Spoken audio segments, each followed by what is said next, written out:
Well, welcome everybody.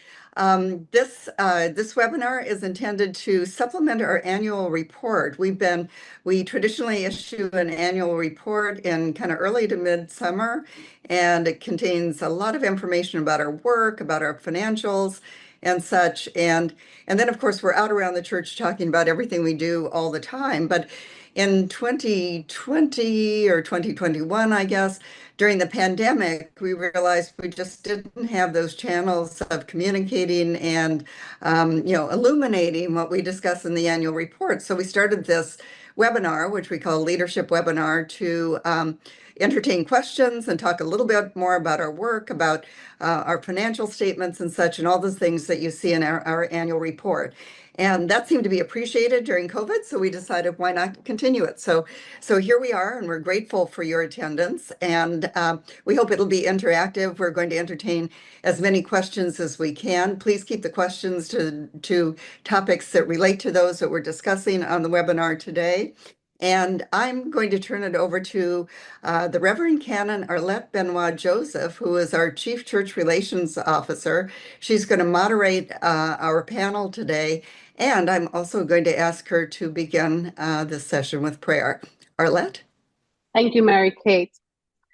Let us pray. I'll start with a prayer for the mission of the church from our Book of Common Prayer. Ever-living God, whose will it is that all should come to you through your Son, Jesus Christ, inspire or witness to him that all may know the power of his forgiveness and the hope of his resurrection, who lives and reigns with you and the Holy Spirit, one God, now and forever. Amen. Amen. Friends, it is good to be with you. As a reminder, today's webinar is designed to be a conversation. So throughout this conversation, we'll solicit questions and your involvement. Thank you for those who have submitted questions in advance of our conversation today. As we begin our discussion, I encourage you to submit additional questions in our Q&A box that we will address throughout our time together. Now, it's my absolute pleasure to introduce to some and reintroduce to others several of our senior leaders here at CPG, leaders who guide teams dedicated to serving the people and institutions of our church. First up, Frank Armstrong, who is the Chief Operations Officer. Frank provides strategic leadership and direction across all three lines of our businesses. Michael Hood is our Chief Investments Officer. Michael oversees the full breadth of our investment portfolio. And Ellen Taggart, our Chief Financial Officer and Treasurer, ensures we practice strong financial stewardship while also overseeing our project management, enterprise risk, and technology support groups. I have the joy of working closely and collaborating with each of them, and I invite you to explore their full bios on our website at cpg.org to learn more about the depth and breadth of their leadership here at CPG. So panelists, are you guys ready? Excellent. Oh, yeah. My first question is to you, Mary Kate. So the theme of this year's annual report was On Purpose, Anticipating Needs. It highlights how our various products, programs, and services support the people and institutions of the Episcopal Church. Can you, for our audience, summarize the who, what, why of CPG as a reminder, or for those that are less familiar, who we are, what we do, and why we do it? Sure. Well, let me give a little foundation. In fact, I'm going to go way back, and we were founded in 1917. I mean, it was a long multi-year process, but we opened our doors in 1917, and we were the brainchild and audacious dream of Bishop William Lawrence of Massachusetts, who, although he came from a very wealthy family, was very concerned at the time about clergy potentially retiring into poverty or not being able to retire at all and just dying in the pulpit. So he set off to raise money for a pension fund that would be mandatory for clergy. So clergy didn't have to negotiate with their parishes for retirement benefits and such. And although he had the help of some prominent financiers in New York, including J.P. Morgan, the bulk of the $8.5 million that he raised came from over 40,000 Episcopalians across the entire Episcopal Church. So it was a real grassroots effort. And since that time, we started, of course, with the core mission of providing retirement benefits for clergy, but expanded to providing retirement benefits for lay, healthcare benefits, disability benefits, life insurance, et cetera, a whole cornucopia of employee benefits for the employees, clergy, and lay of the Episcopal Church. We also, since almost the beginning of time, 1918, inherited what was then the Church Hymnal Corporation, which is now Church Publishing. And then a couple of decades later, what was then Church Fire Insurance and became Church Insurance Companies, which are the property and casualty insurance division of CPG. So, so we've got a small conglomerate of businesses that serve the Episcopal Church, and nothing that we do is made possible in terms of our employee benefits without the support of our fund and our investment team, who, starting with $8.5 million, have through the years grown that fund to have provided over $9.5 billion of benefits already to clergy. And we look to serve clergy and lay employees for, the next 100 years as we have the past 100 plus. So I want to, it's no coincidence that we have Frank and Michael and Ellen here to talk to you. When we evaluate ourselves every year as a company, we take a very high level view and say, what are the criteria that would suggest that we were successful or not? And when we do that evaluation, we look at our client service, which goes to falls under Frank's oversight with our 3 different business units. We look to, how did the portfolio do? Are we generating enough income to really fulfill our promises that go decades out into the future?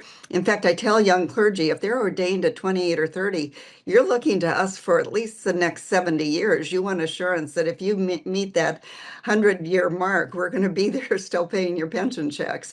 And then lastly, but not least, Ellen Taggart, who looks at our financial stewardship. How do we actually run the business? Are we running it responsibly with the right amount of assets? So I'm delighted to have these 3 colleagues to talk to you about those areas under their guidance today. So thank you, Arlette. Excellent. Thank you, Mary Kate.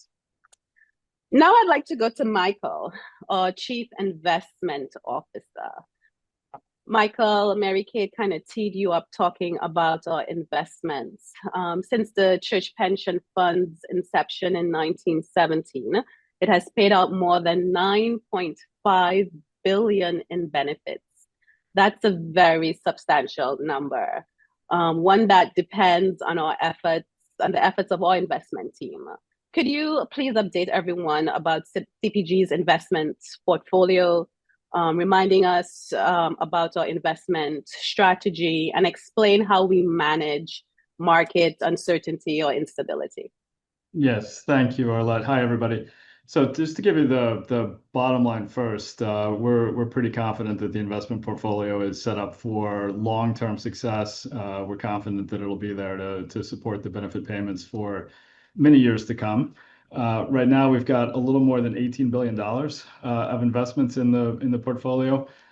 People who've been following business news at all will probably be aware that we've been experiencing a generally supportive financial market environment recently. The portfolio, partly as a result, gained about 8.5% in the years of June. That's a little above what we're aiming for over the long haul, which is more like 7% a year. Historically, the portfolio has done better than that. It's been between 7 and 8% a year over the last 10 years and 20 years. But again, there were some supportive market trends during that period that might or might not repeat. what we're trying to do is to create and maintain a diversified portfolio with a long-term focus. When I talk about diversified, I mean across types of assets. We have stocks, we have bonds, we have real estate, and so on. Across geographies, majority of the investments are located in the U.S., but we also have investments in various other parts of the world. And also across types of activity in the economy. So this is just the classic, not all of our eggs in the same basket philosophy. And the idea is that diversification will smooth out our ride over time. We know we'll never have all or a majority of the portfolio in whatever is doing best at the moment, but conversely, we're cushioned against big shocks. We rode pretty easily through the financial crisis in 2008, as well as the pandemic in 2020. We have no idea when the next crisis will hit, but we expect that whenever it does, we'll come through it. We'll come through it okay. After we've defined the asset classes that we want to invest in, we then populate the portfolio by hiring outside investment management firms. Usually a number of them in each asset class, and then we delegate the selection of the specific investments, like individual companies, for example, to them. They bring specialized expertise in what they do, and that gives us another layer of skill working throughout the portfolio. And then having a multiplicity of managers means that we've got diversity of thought in the investment. So it's like bringing in extra teams alongside our in-house staff. Now, it is the case that the investment managers are not charities. We do pay fees to them. What we're always trying to do is to find positive trade-offs between the skill of our managers and what they're charging us for their work. So we're always looking at our investments, taking those fees into account, and the returns that we publish are always shown on a net of fee basis. So after we've paid the fees. I should also probably point out that a big chunk of the fees we pay are performance based, so they only exist if we are benefiting too. Throughout the portfolio, our emphasis is just on long-term value creation, thinking about new companies that are making something out of nothing, new buildings for people to live in, and so on. We're generally trying to avoid speculation, which is a zero-sum game. That's like playing poker. We want to avoid playing poker with the portfolio. We're trying to play positive sum games alongside our managers. Now, an additional discipline that we need to follow, going out and making the returns is sort of the fun part. But we really have to make sure we're managing risk. And in particular, we have to make sure that we've got enough access to ready cash in the investment portfolio, because we pay the benefits out of the portfolio. So while a lot of our investments are illiquid, meaning we don't have access to them for oftentimes extended periods, we always make sure we don't have an excessive amount of those kinds of commitments. And we conduct regular stress tests, and we establish minimum levels of cash to make sure we're always able to cut those checks. We also work alongside Frank Armstrong, who keeps track of how our pension obligations are evolving over time, to make sure that the plan's funded status is projected to stay in satisfactory territory, and to understand what levers we might need to pull, what decisions we might be confronted with to either keep the funded status where we want it to be, or return it there after some kind of a shock. Right now, we feel like we're in solid position. We can't be complacent. The world's an uncertain place, and financial markets may be particularly so. But if we stick to our knitting on the investment side and follow prudent policies on the benefit side, we feel we'll be all right for many decades to come. Excellent. Thank you, Michael. That's very comforting. I want to pause now and see if we have any questions from our audience on what Mary Kate talked about and what Michael just discussed.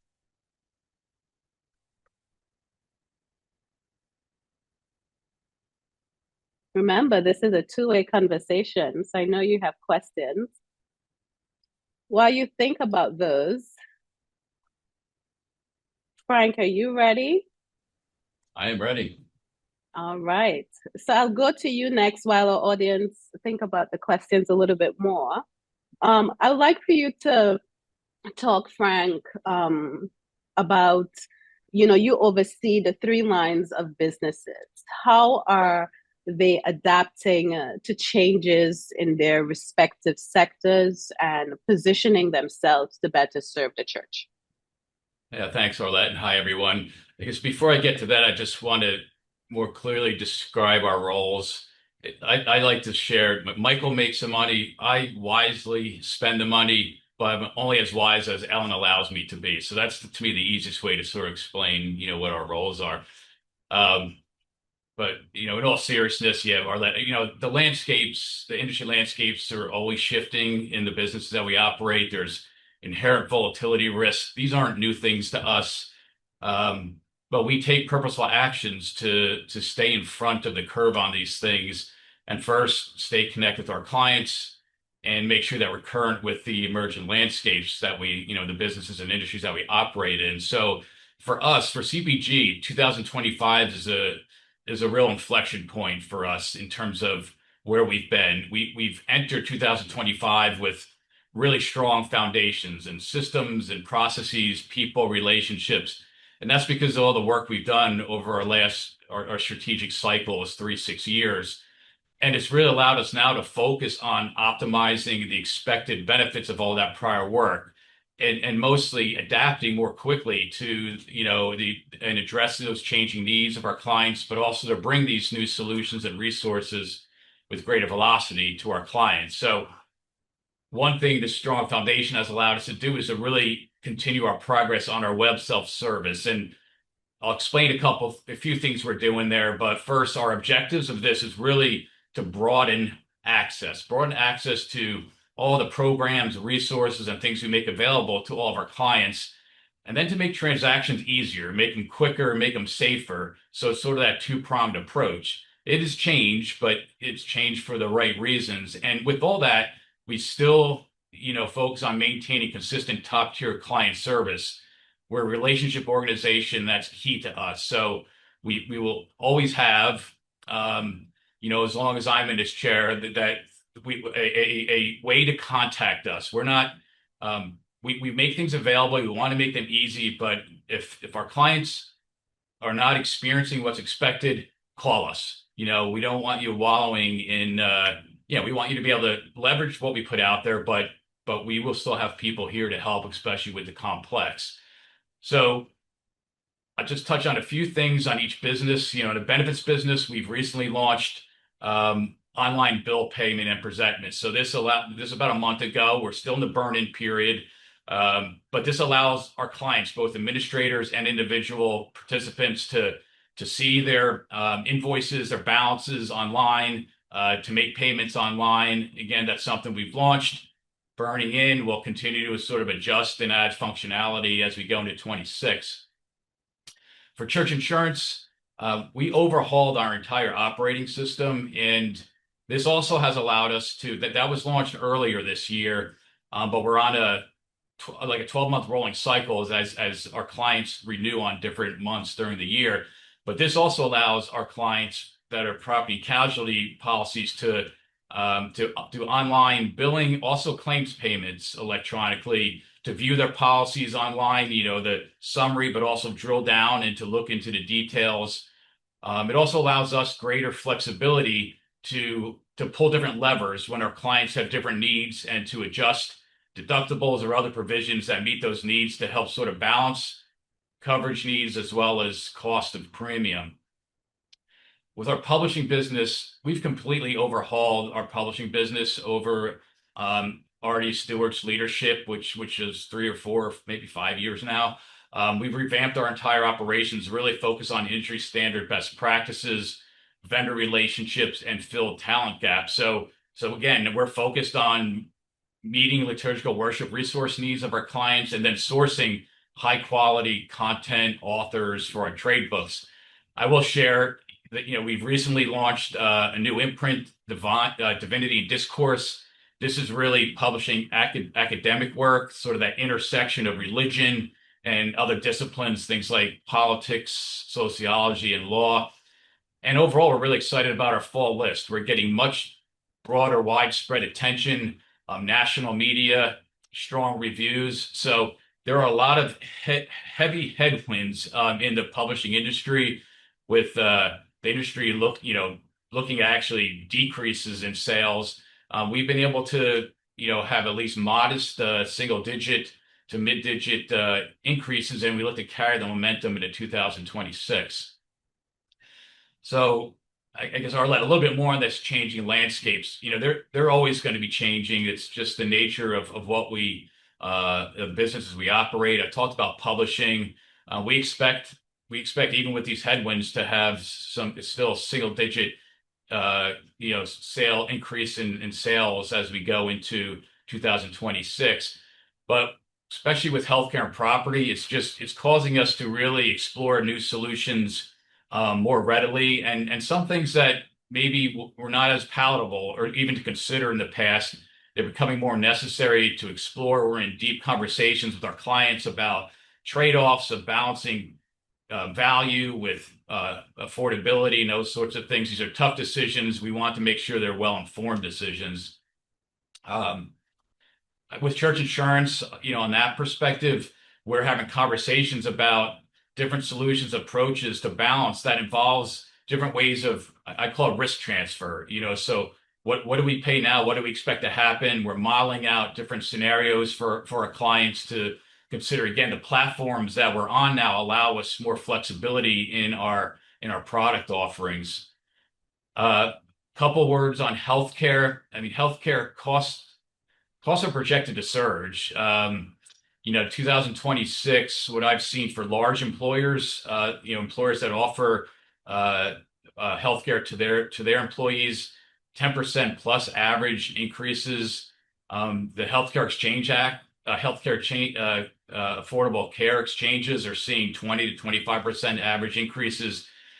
Some of this is due to good things, new technologies and treatments, things like GLP-1 drugs for both for diabetes and obesity, but their costs come with that. There's also still lingering effects of delayed care, provider consolidation, all putting pressure on cost. And we're sticking true to and remaining focused on achieving the tandem objectives of the denominational health plan, which is provide comprehensive coverage, broad access to providers, but to manage those costs. So we're going to continue to look at emerging solutions. We've launched earlier this year, coming out of the gates, the healthcare navigation resources and support through Quantum. We did this because it should benefit our clients and help control costs down the road. One point of contact, early intervention, make resources available, result in better clinical outcomes. So it also allows us to bring other point solutions that meet our clients' needs right and ready and broaden that access. Now, as we've talked about, the launch was not the experience we expected. We have challenges that we're managing through. We've taken steps to remediate the known issues. I will say things are improving, but we're not yet where we need to be. From my perspective, we're not yet at that level of consistency. So we remain to pay close attention to this. We're in the middle of a complete full claims audit to see if there's anything below the sea level that we're not seeing, but we're also taking other measures. We really want to position ourselves for a smooth landing in 2026 so that we have much more consistency in the expected benefits that we have for this program. And we're going to keep an eye on that. So in overall, I feel really good about the products and services that we make available, but we fully recognize our clients' growing financial burdens, and that just requires us to continue to be exploring solutions that provide incremental value, but also address some of the affordability issues. And all that is going back with robust financial discipline, making sure that we are smart about what we're doing and that we can meet our financial commitments today and tomorrow. So that's kind of where we're at. A lot going on, but we're poised well going into 2026. Thank you, Frank. We have a few questions for you, but I want to double back to Michael, because Michael, we have a few questions for you first. All right. So Frank, don't go anywhere. So Michael, a couple questions came in for you, and let's see here. How does how does socially responsible principles impact the portfolio? Sure. So I should say that our main responsibility is to support the pension and medical benefits for clergy and lay employees of the church, right? And so our primary focus always has to be on ensuring that we can fulfill the promises we've made. Once we are comfortable that everything we're doing is oriented in that direction, there are a number of ways in which socially responsible investing principles affect what we do. We engage in a wide variety of impact investments. Again, they all have to be financially sound investments. But at the moment in the portfolio, we've got about 30 different impact investments across a variety of themes, particularly things like climate tech, for example, affordable housing and economic development, and diverse and emerging managers. So that's one activity we engage in. Where we have the right to engage in shareholder engagement efforts with companies, we do that. We usually have something like 5 to 10 such campaigns during the course of a typical year. And finally, we think about environmental, social, and governance factors as a lens through which we can evaluate all of our investments, making sure that our investment managers are aligned with us in terms of our long-term focus, our desire to be playing positive sum games alongside them, and so forth. Okay, thank you, Michael. And there's some who feel that the financial dynamics are a bit more challenging for the next few years. So the question is, how is CPG positioned to better ride that possible outcome? And then I'll tack on to that. When you're speaking about the positive performance of the pension fund, are you solely talking about the clergy pension, or are you including lay pension in that as well? Yeah, thank you for both of those questions. So we never know what the future holds, and I think that there were a few financial market professionals who anticipated the extent of the 2008 financial crisis, and certainly most people were caught off guard by the pandemic in 2020. So we're always operating under the assumption that we could experience financial market reversals at any time. We avoid excessive concentration in the portfolio and try to have a range of investments that won't behave in the same direction. So that when stock markets, for example, are falling, we expect that bond markets will provide a cushion. We have real estate investments that tend to behave differently from either of those. And again, I talked a lot about that long-term focus, and one way to think about that is we're making commitments today to new investments in venture capital, for example, that will likely come to fruition in 10, 15, 20 years, long after whatever's happening today has been forgotten. And when I talk about the pension plan, from an investment management perspective, we think about the clergy plan and the lay plan as one and the same from an investment perspective. We're managing those two funds without distinguishing between them. Now, from a funded status perspective, the lay plan is a little newer than the clergy plan, so it's not been accumulating assets for quite as long, and so the funded status is a little less robust than is the case for the clergy plan. But again, we conduct annual stress testing exercises on it, and again, assuming that we're prudent with the benefits side of the equation, we think we can support both plans for decades to come. Okay. Thank you, Michael. Very helpful. Frank, you're up. Is CPG going to continue with quantum? CPG is going to continue with quantum moving to 2026. As I mentioned before, we did this for a reason. It's because it's a solution that it should be good for our clients and overall healthcare to help navigate and to drive better clinical outcomes. Fully recognize, as I mentioned before, we're not at the level where we want to be yet with quantum. We're on it. We're staying on it. And for 2026, we are remaining with quantum. I'm confident that we'll get there. Of course, we have to see how all this plays out, but going to continue to look at our clients, how they're experiencing it. When I say we're not there yet, there's a lot of good, positive stories that we're getting from the interactions with Quantum, but there are still, to me, an uncomfortable number of ones. Well, this is very complex, and they did not help me get to the answer, sort of thing. So we're trying to we're having conversations with Quantum to say, look, what's different about that? This should be able to solve a complex, or at least sort of get to that. So what are the nuances that we're really unpacking those things and making adjustments as we go forward, and we'll continue to do that. Okay, excellent. And another question for you, Frank. How is CPG responding to the challenges of wildfire risk? And are there any resources for congregations to mitigate that risk?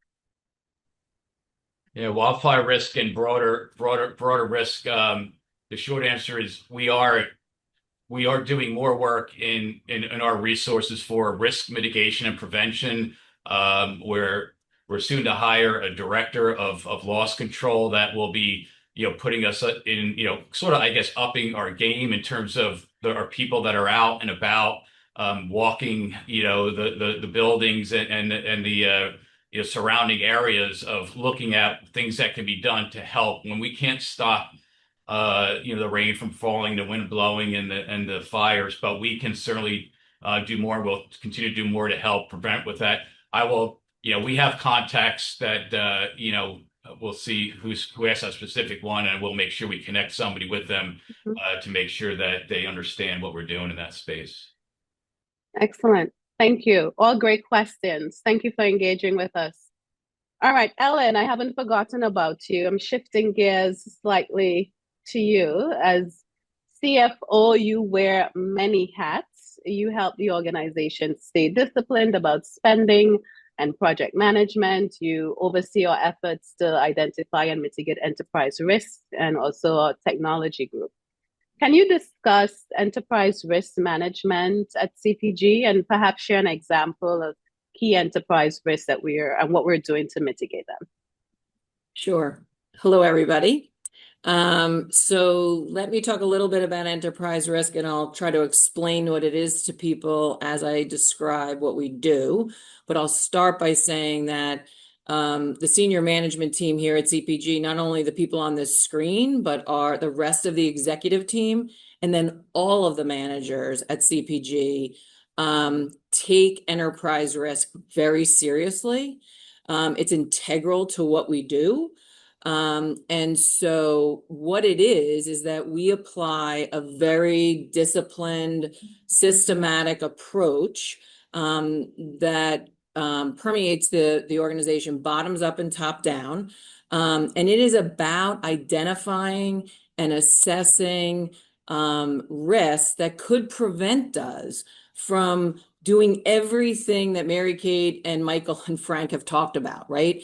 Delivering on our promises, servicing our clients, and achieving our strategic plan and our objectives. So we're looking at things that could come up, that are likely to come up, and that have great impact on us being able to fulfill our promises. And so what we do is we do a bottoms-up review with the entire organization, department by department, looking at risks across those areas that could have impact operationally, financially, reputationally, client-wise.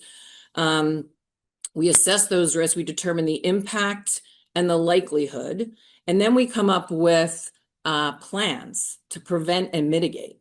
And in each case, we assign an owner to those risks. So that happens bottoms up throughout the entire organization. We do this work in June, and then we do it again in January.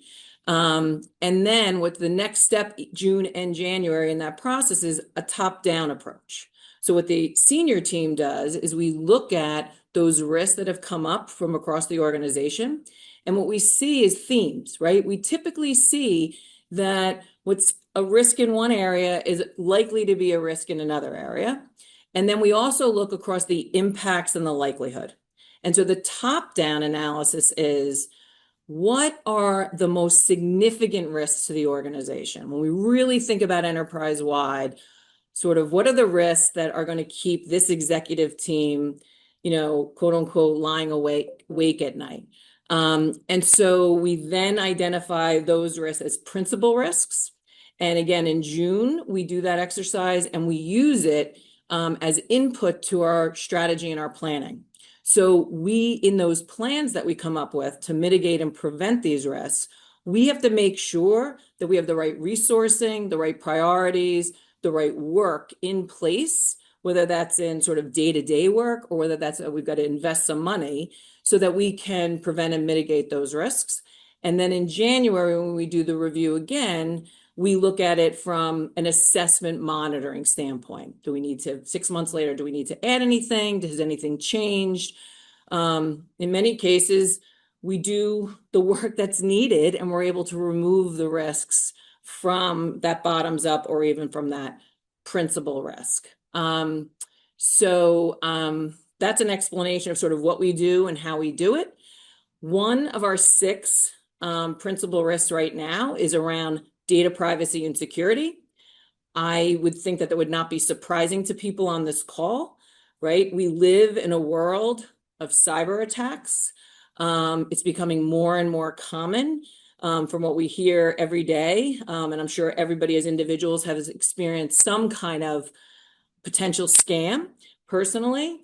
And if we look at this as a significant risk to the organization, because if someone was to access our systems or our data that shouldn't have access to our systems or our data, it could impact us operationally, it could impact us financially, it could hurt our clients.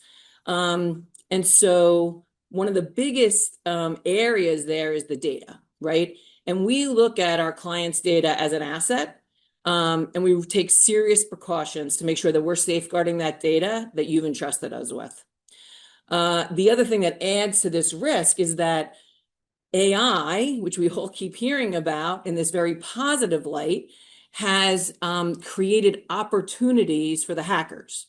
So, through AI, hackers are able to make videos of Mary Kate and ask people for things. They're able to do, voiceovers on telephone calls, and they're just getting better and better at sending messages through to people. So what do we do about all this? We have a team, an internal team of security experts that are very experienced and are on this every single day. And then we have to augment and complement that small team with outside experts. And so we use these outside experts to do everything from monitoring our systems daily, trying to break into our systems, pretending to be a client. They run tests consistently against everything that we're doing.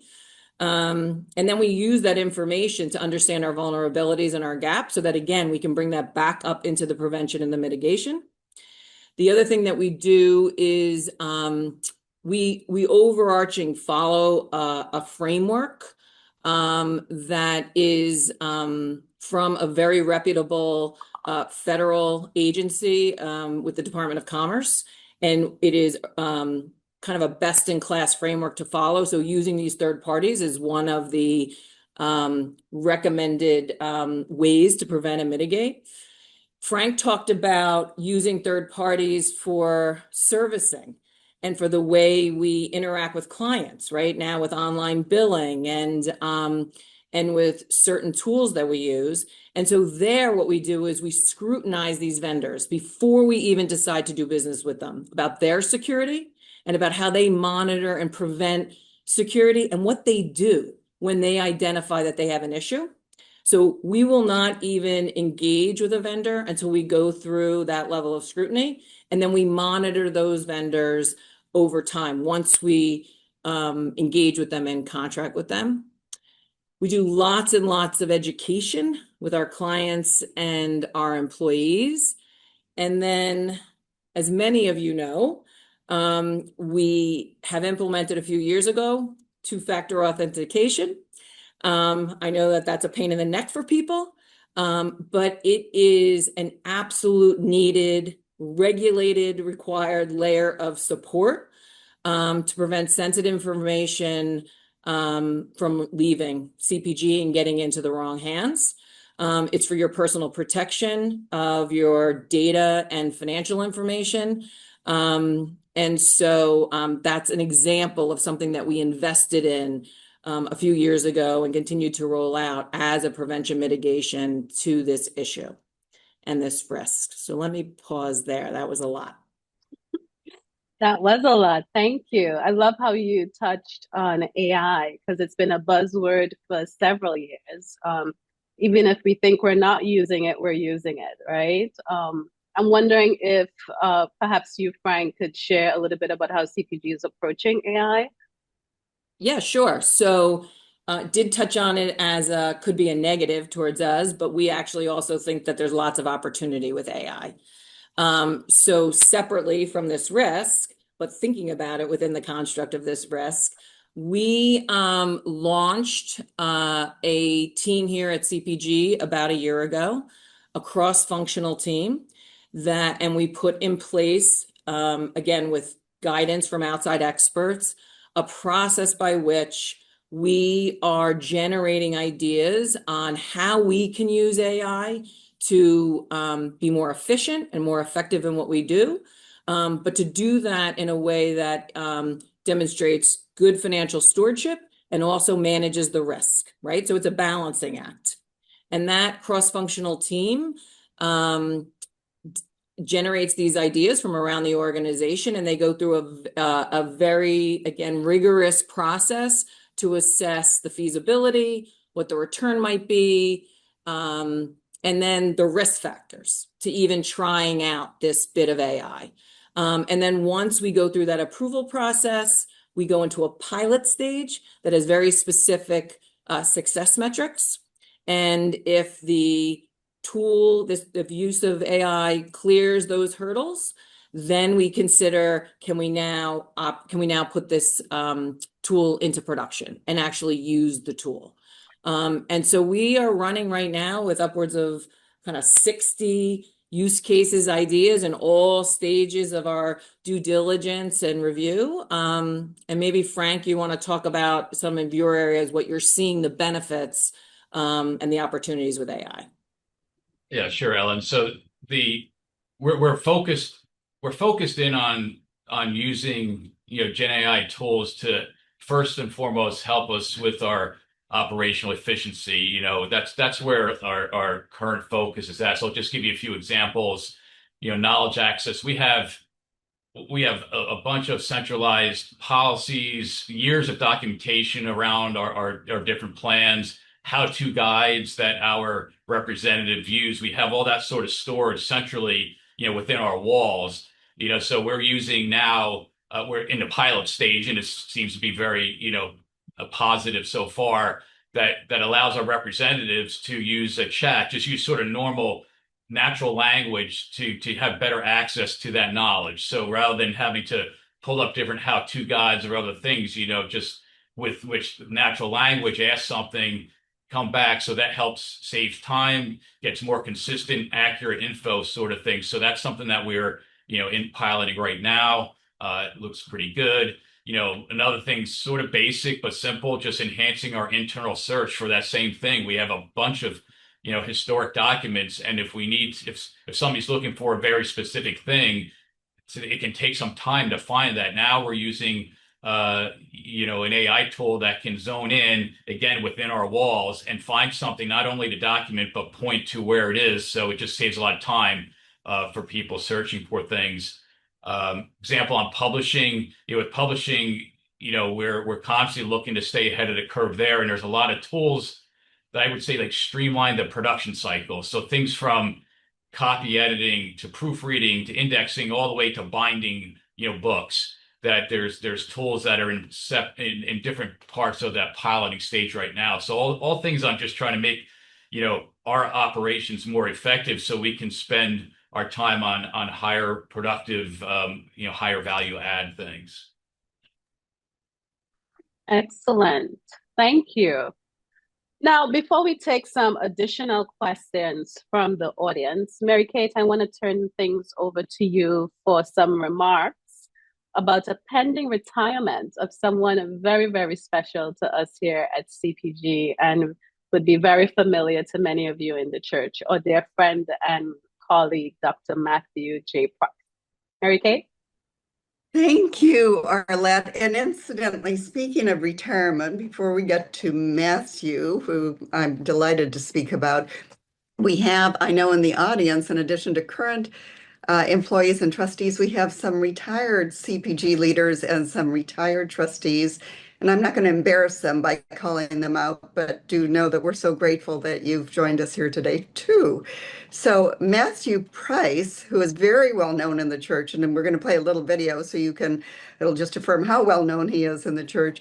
But he's been with us for 25 years and has just been a beacon in terms of knowledge about the trends in the church, assimilating all of our data that we have and making it understandable and illuminating trends in the church that's valuable not only to us and our business, but is also incredibly valuable to the Episcopal Church. And he has the role not only as the head of our research team, but also as the recorder of ordinations in the church, which also allows him access to a lot of data. So I think a picture says 1,000 words and a video says even more. So I'd like us to play a little video, Matthew, to show a little bit about your career at CPG.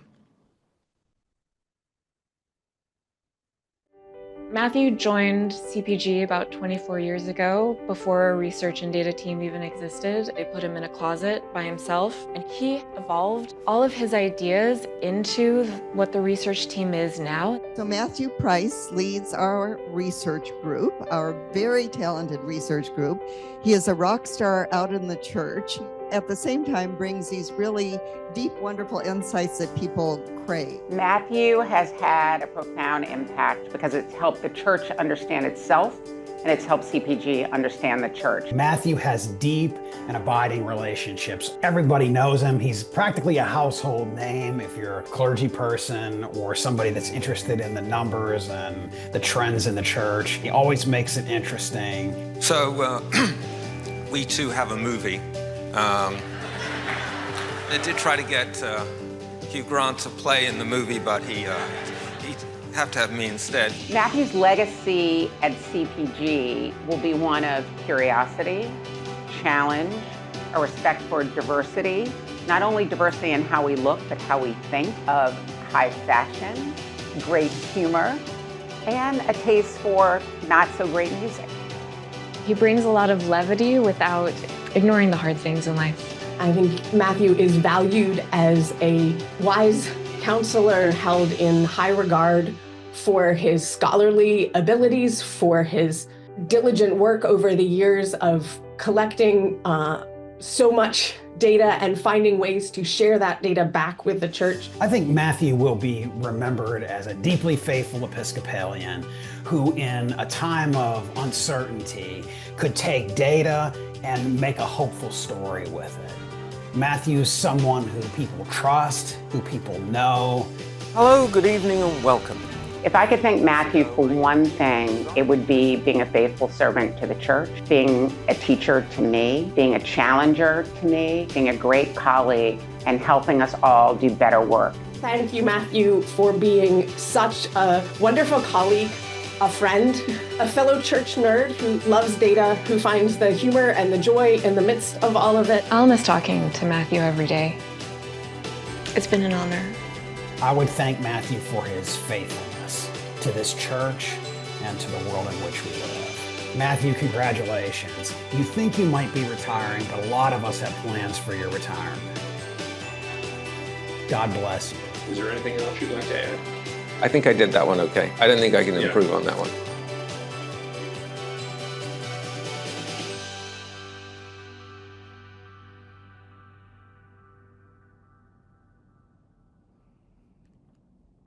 This was a surprise for Matthew, I think. So thankfully he's on the video today. And Matthew, since you are, I hope I didn't catch you speechless, but would you like to just say a couple of words? And we can't hear you.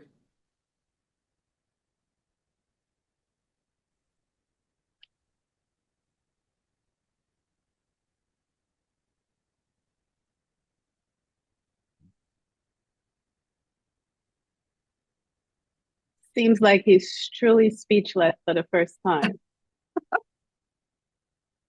We'll So see if you get. we're gonna take that as an affirmation of the video and that you really liked it, Matthew.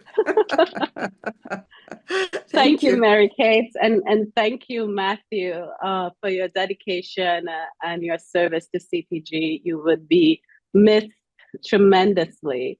At this time, I want to, because we have some time. Matthew, did we get your audio up? No, it doesn't look that way. Okay. I would like to reopen the discussion to address some additional questions with the remaining time. And Frank, I'm sending these your way. What is the outlook for healthcare premiums for retirees in 2026? And are you planning to stay with United Healthcare for pension medical? It's 2026 is high increases. This is through the United Group Medicare Advantage plan that we've that whole market is changing. So it is double-digit increases. I don't know off the top of my head what they are, but they are double-digit increases for the cost. I mean, a lot of our retirees, benefit from the full subsidy, but those that don't, that it is considerable percentage increase in that share of that. We have, as part of looking at things, we raised some of the co-pays a little bit, to kind of get them closer in line with others. We hadn't raised anything since we launched that plan back 4 or 5 years ago. Going forward, to answer about United, we're doing a whole due diligence research approach and looking at the retired medical offering altogether, not just whether or not we stay with United, but also looking at group Medicare Advantage. The Centers for Medicare and Medicaid have changed in terms of just that sort of changed the game a bit on the broader insurance market. So group Medicare Advantage plans and Medicare sub plans are sort of experiencing and reacting differently to that. So we're going to look through all that. I don't know the answers yet. We're going through that work. Part of that is we're going to be soliciting input, from our participants to gain further feedback on the experiences. So, I mean, group Medicare Advantage has proved to be successful for some years, allowed us to lower some costs and also offer broader benefits. But I know there are challenges, right now with that. It's a changing marketplace, and we're looking at that to see what is the optimal go forward approach. So just to be clear, in 2026, it is what it is. We're staying with United Group Medicare Advantage. We're doing this work now. There may be a change in 2027. We have to just see what that research and due diligence tells us. Okay. Another one for you, Frank. How will CPG address the growing needs for better and faster automation in processes such as annual enrollment? And is CPG keeping up with emerging technologies for users? Yeah, we've taken steps to improve a lot of that. There's always room for further enhancement. As I mentioned before, that we've now arrived at really strong foundations and platforms that allow us now to continue to see what's working. The whole goal is to make it an easier client experience, and when it's not, we're now in a position to shift. We've moved from big multi-year program project work to what are sort of smaller enhancements and functionality or other things that we can make to continue to optimize the expected benefits of this stuff. So we're continuing looking at improvements there. Okay, thank you. And Michael, this one is for you. Are the investment managers held to the same standards and boundaries for ethical investment? Yeah, thanks for the question. So that goes back to that lens that I was talking about, where we think about environmental, social, governance principles as a perspective on the portfolio and on the individual managers. So we do various types of due diligence on the managers before they are hired to make sure that they're in alignment with our goals and that we're participating the right way financially and the right way that are consistent with our values, whether that's diverse populations, in their own workforce, whether that's long-term thinking, whether that's good stewardship of their local communities and the environment. It'll depend a little bit on what specific types of activities they're involved in, but that's something we consider with each new investment. Excellent. Thank you. Frank, we can't get enough of you, so I have another one for you. Good. Are you ready? Okay. Keep them coming.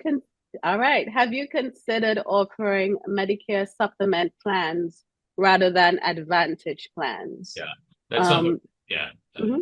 I don't know if there's more to that, but yes, sorry for cutting you short there. Yes, that's part of what we're looking at is, again, with that landscape changing, there was benefits, that it's just weighing again the cost benefits of group Medicare Advantage versus the Medicare supplement plans. And as I mentioned, things have shifted. When we did this analysis back in, I guess, 2019, 20, a lot of things have changed since then. So we're looking at all that stuff, and we're going to see going forward, what is the right solution. Okay. Excellent. Thank you. All right, let me make sure I got to all the questions. I think I have. So Mary Kate.